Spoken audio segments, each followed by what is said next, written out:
You're listening to Life Repurposed with Michelle Rayburn, where you'll find uplifting and practical advice for everyday living, creative inspiration for do-it-yourself projects, and recommendations for books and resources that will encourage you to embrace your life repurposed.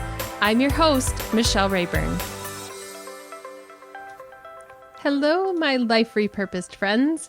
Today I have a guest, and Stephenie has been with us before.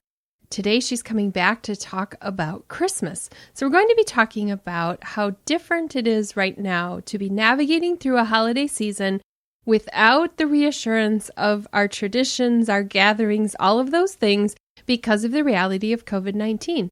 So let me tell you a little bit about Stephenie. She is a pastor's wife, a former teacher, a mother of 2 grown girls. Stephenie Hovland has helped others connect to God. She finds unique ways that each of us can kindle the fires of our faith-filled lives. She's the first to admit she has plenty to work on, but Stephenie loves to walk alongside other Christian women, sharing weaknesses and strengths and supporting one another. At the end of the show, I'll have links to Stephenie's website, but you'll also find it in the show notes for today's episode at michellerayburn.com/67. So listen in as we talk about preparing for Christmas in a season when everything isn't like it always has been. Welcome to episode number 67 of Life Repurposed. I have a guest here who's a familiar face. We can't see each other when we're listening on the podcast, but Stephenie and I can see each other right now. So I have Stephenie Hovland with me today. She's an author, and I just shared a little bit about who she is. But today we're going to be talking about Christmas. And I think your Christmas might look a little bit different this year than it has in other years. So Stephenie, welcome to the show. Thank you. It's good to be back. So you've told me that you're making some changes this year. I've seen on Facebook you putting out some questions, asking people for some ideas. What do you think some of the struggles are that people are dealing with as we look ahead? Now, this is airing before Thanksgiving because we're already thinking about what's going to happen right after Thanksgiving when we move into Advent season. Yeah, I'm seeing it with Thanksgiving a bit and looking ahead to Christmas. My mom already told me like a month ago, by the way, we're not doing Christmas this year. We're not going to get together at all because my mom and dad are in kind of fragile health conditions, and she just doesn't want to risk it. They barely leave the house. So for them, there's a lot of isolation going on. So there's mental health issues with feeling isolated and alone and wanting to do things with family, but seeing no way to do it. So I've already seen her coming up with a couple of solutions. So I'm going to try to help her with that, like a way that we could do something or exchange gifts and not feel exposed, feel like our health is in danger. One of the ideas that my sister and I are kind of working out is that I would go there, nobody else from my family, just me. I would go there and make sure I'm all clean and everything, not bringing anything with me, and load my mom and dad into our van. Maybe have a thermos of hot chocolate and drive them around looking at Christmas lights and then go home. So they don't have to get out and expose themselves to any viruses, any flu, anything like that.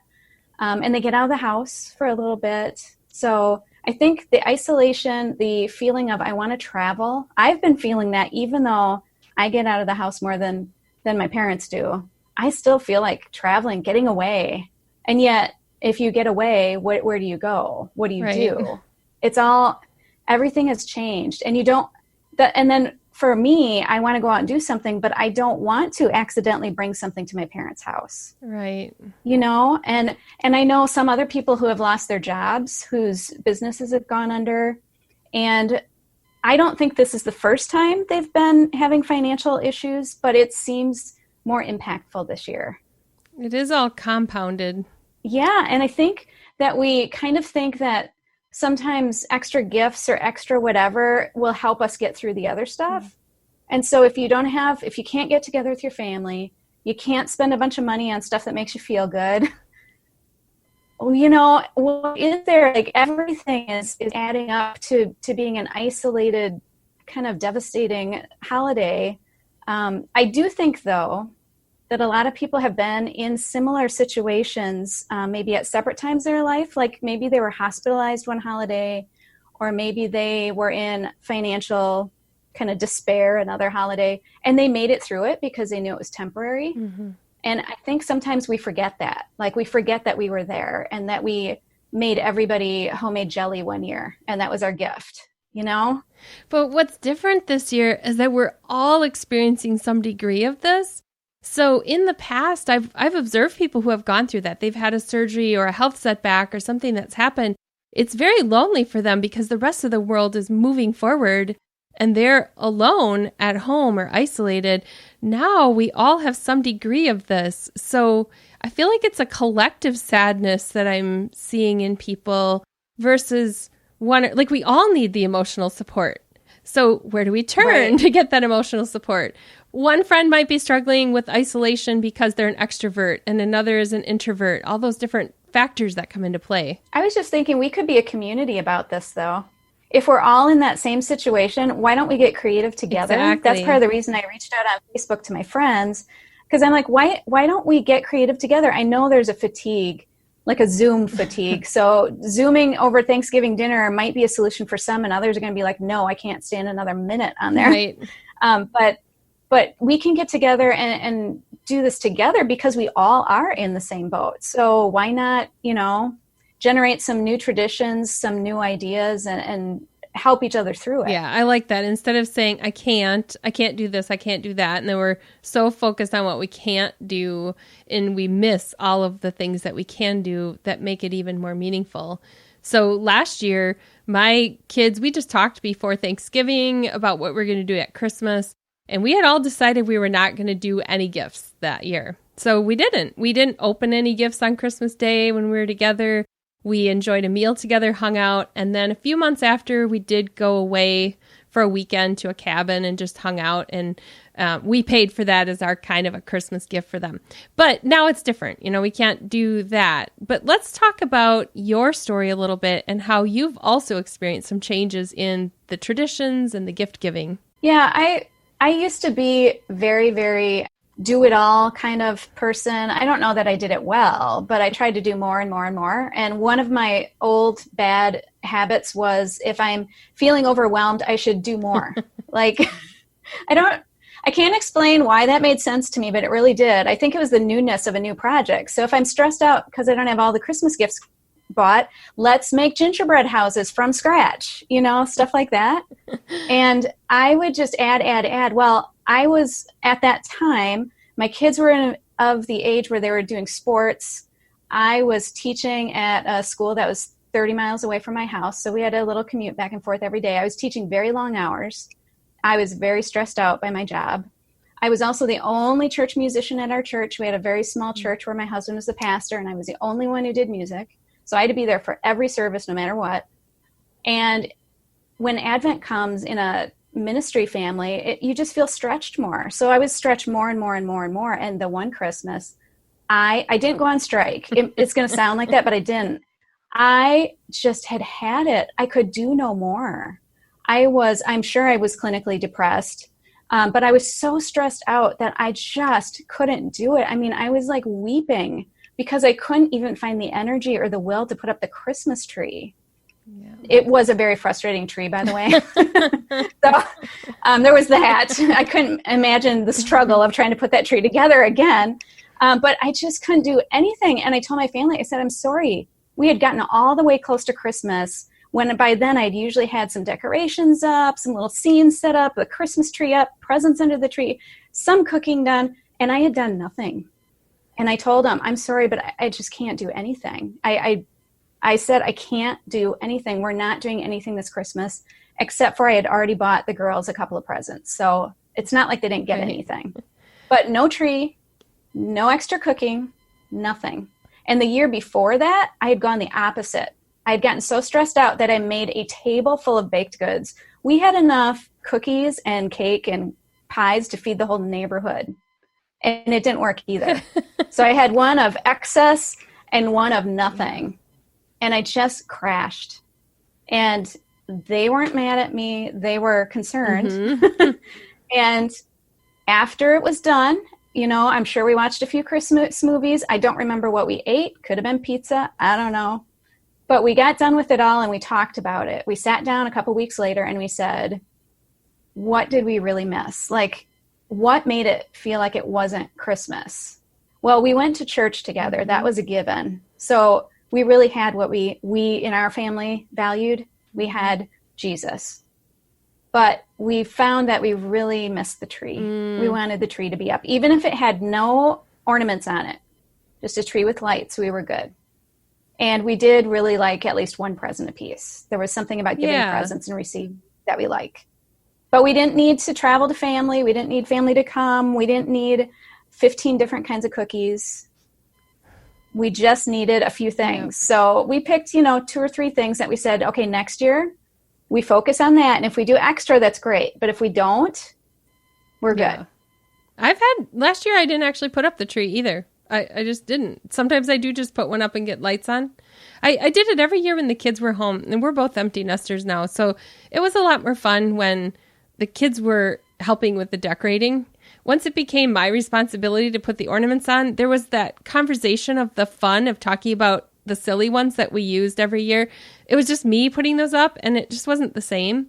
So that's partly why the tree tradition has changed some. But I used to do the things like stamp my own homemade wrapping paper, and I don't do Christmas baking anymore either.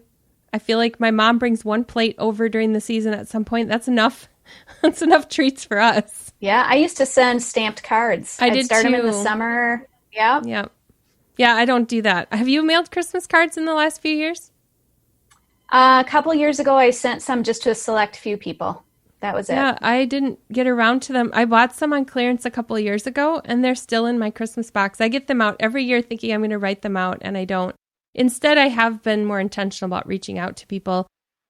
But before we move on to talking about some solutions, is there anything else about your story that you can help us relate to when it comes to the struggle of doing it all at Christmas? I think for me, it took a crash to realize I couldn't do it all. I don't know if you could have talked me into that before then, but I hate for people to wait until they crash, to get so stressed out that you're physically, exhausted every single day and weeping into your pillow at night. It shouldn't get to that point, but it has made me think about this in other areas of my life as well, but especially the holidays, Thanksgiving and Christmas. I have thought about what's my mindset? What really is my priority? And I know for a lot of people it's family. So you have to ask yourself, what does that mean? And especially this year where family isn't necessarily in person, how then do I connect to my family during this time? For me, God is super, super important. In fact, for Advent, I'm in a church where we really get into Advent before Christmas. And it's not just extra Christmas. It's preparing your heart in a very humble way. And so for me, I have found that to be more helpful than I realized in the past, that it makes it so that there's not such a big expectation of that Christmas service, that it's everything. There's this whole leading up to it and just realizing that all I need is Jesus.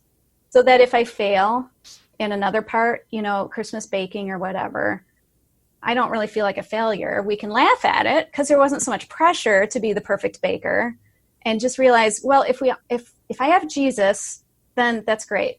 And for us, I know this is going to sound weird. Family hasn't been that high of a priority because there were years where we lived too far away from family. And because my husband's in ministry, it would be days after the actual holiday before we could travel. So for us, celebrating on the actual day with our family is not a high priority.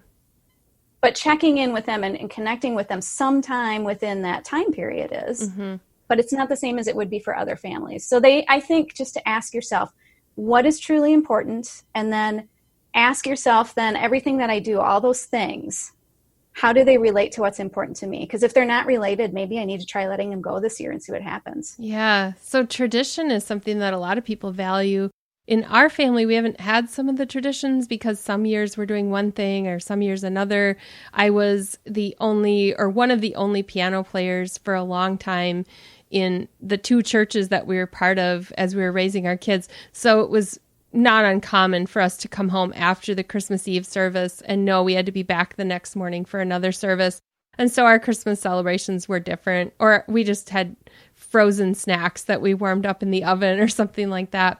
But this is a time for everyone to evaluate what they can do that's going to make it meaningful for them. And so let's talk about that. Some of the ideas you've been brainstorming, let's together brainstorm some ways that people can prepare themselves for these next few weeks so that this is a meaningful Christmas and that the focus stays on Jesus.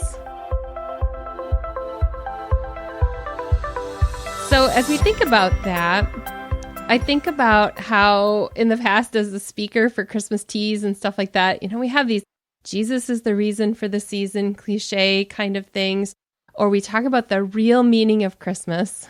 And really, Stephenie, you've already got at the heart of it when you talked about Jesus.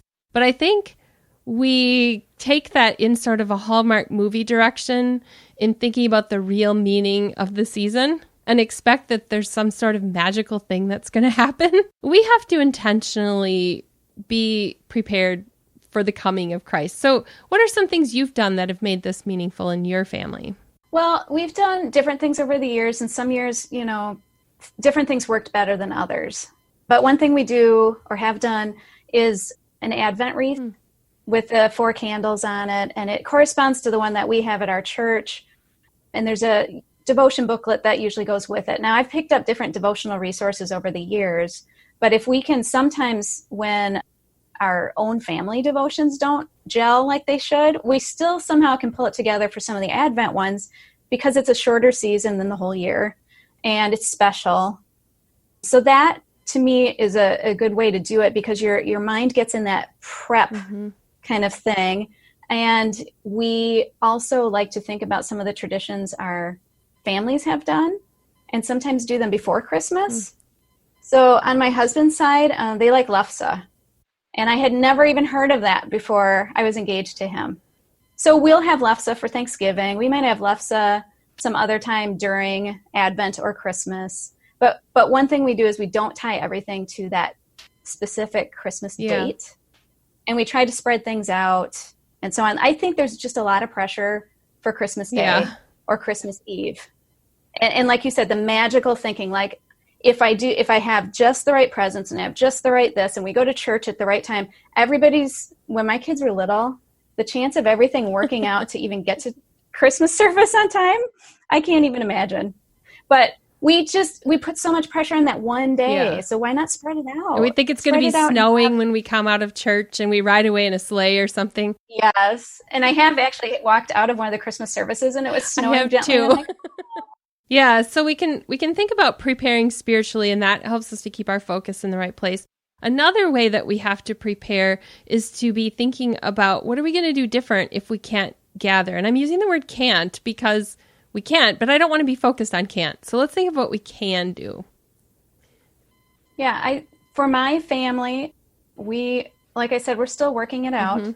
For my husband's family, they were actually thinking of coming down here for Thanksgiving, and my father-in-law had a surgery pop up all of a sudden that they need to do next week, so he can't travel. So we're going to do the Zoom thing during part of the Thanksgiving dinner and share that way. I have actually been reaching out to people more with handwritten notes lately, even people that I might not have reached out to before, that I feel might be more isolated and feeling lonely. I also have planned to take a little baggie with some goodies over to my neighbor because I got a new neighbor this last year. And I have talked to her briefly. I know a little bit of her spiritual background. So I'm thinking of taking over a devotional book and maybe a couple snacks or something in a bag and dropping it off and, staying distant enough so we can connect face to face without too much interaction. Right. And phone calls. I've been doing more phone calls and more texting, just a lot more communicating, I think, rather than the traditional face-to-face. Yeah. Even when we are together, now my sister was just here from out of state, and we're trying to figure out now how we're going to work that out because she's coming from out of state. I'm in an area where COVID-19 is experiencing a big burst of cases. So what we did was she stayed at my parents' house, and so that was their little pod of people. When I came, I didn't come for any meals. So I joined them with a mask on. We were all masked up and we visited a bit. And then I went home again. So there may be some people that need to rethink the food focus of their holiday and come up with a way of potentially wearing a mask or something, just to have the social side of things to be together if they can do that safely. I know it's hard if somebody's staying overnight and all that kind of thing. But, some of the compromising of saying maybe we don't need to sit shoulder to shoulder at a dinner table, that's hard because not everyone wants to sacrifice that, but the relationships matter. Right. And I think food is, for a lot of people, very central to the holidays because, like I said, lefse for my husband's family, but we also have, both of our grandmas had cookie recipes for the holidays that I made sure I learned at some point, and I want to pass down to the girls. But yeah, we might have to reevaluate how could you even do that differently?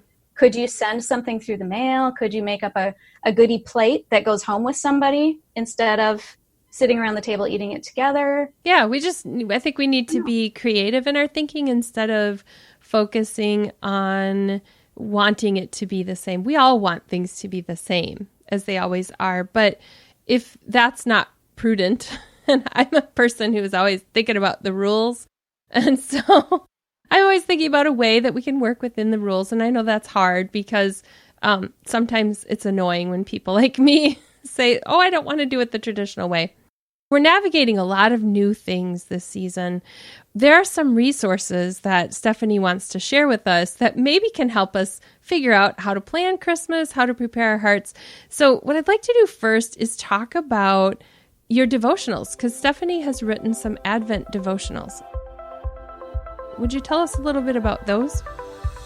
Sure. These are 2 little booklets. I get invited to write for a publication called Creative Communications for the Parish, sometimes 2 or 3 times a year, other times just once a year. And this year they let me do 2 Christmas-themed, Advent-themed booklets. One of them is for kids, and it's based on the Jesse tree. Now, I know a lot of families that actually do stuff with the Jesse tree, and they were looking for more resources. So this one's actually called Jesus Family Tree. And it is for kids, but it's more for families. I know teachers who use it in their classroom. And the publisher has other products that go with it. They're always adding on, but they have little ornaments you can buy, and even a little paper tree, I think, that you can stand up. But you can do the devotion book by yourself with your kids. And it has really brief devotions, and then it gives suggestions for more Bible readings if you want to do more with it. Yeah, so I'll have a link to that at michellerayburn.com/67. And then you also have one that we're going to do a giveaway of on Facebook. So if you're a listener, you're going to want to go to Michelle Rayburn Author on Facebook because you'll see the post that goes with this. Or I'll have a link to it in that show notes too. So tell us about that one, Stephenie. All right. This is actually a prayer book. It has a Bible verse and then a prayer for each one. And I know some people use it solely as a devotion book. It just kind of gets them in that thought process. It's called Hark the Herald Angels Sing, and it's based on the themes from It's a Wonderful Life. So I got to watch the movie like in March when I was writing this. I watched the movie, took notes on little things that popped up, any little thing I could think that had any biblical connection whatsoever. And then I sat down and wrote the prayers. And the way I like to use prayer books like this is you start reading this, and if you can, read them out loud. And this is what I do with mine. I read them out loud, and then I just keep going. So I don't stop with the words there. It's more like a prayer starter. Yeah. So it gets you in that mindset, and then you just kind of keep going and you keep talking to God. And it makes for a great Advent conversation every day with God. And the theme is mostly around angels. But if you like watching It's a Wonderful Life and you get this little prayer booklet, it's a really nice connection. Is there anything with a bell ringing in there? I think maybe. I can't remember how I did that because I was thinking there's some things where you go, how can I work that in? I'm pretty sure I worked it in. I just don't remember how. So that will also be in the show notes, and you'll want to watch for the giveaway on that. And then Stephenie has a resource that she found helpful in her own Christmas planning that she wanted to tell us about. This is a book by Kathy Lipp. Yes, she came out with it last year, and she had a Facebook group. It might still be running, but I know it was mostly to launch the book, but it was to also help people work through the book. So it's called the Christmas Project Planner. And the really cool thing is that it's set up so that you can write in it, but I totally don't do that. I get Post-it notes out right on my Post-it on there, and then I can reuse it over and over and over. But she starts out with how we started out. She starts out and says, what is meaningful to your Christmas? How do you make Christmas meaningful? Instead of saying, we have to do this, this, this, she wants you to narrow it down to what are your priorities, like Jesus, food, family, something like that. And then she has you write that down and actually develop a mission statement for your holiday season to help keep you focused so that we don't get so distracted by, like, I have to do homemade bows on my presents, unless that's really important to you, fine. But she has menu planning, talks about Christmas pictures. She has there are some recipes in here, lots of little lists, like stocking stuffers, there's budgeting sheets, things to give people that you can't meet in person. So that might be particularly helpful this year. Things that you can mail people easily. Cookies crumble a lot of times. So what can you send to somebody that's practical that they can use? She wrote a book called Clutter Free. So I believe there's a section on like gifts that don't make more clutter in your house. I've got some of those pinned on Pinterest too, because I know some clutter bugs in my family, and I'm always going, no, don't give them something they have to dust, right? Give them something they can consume and be done with it.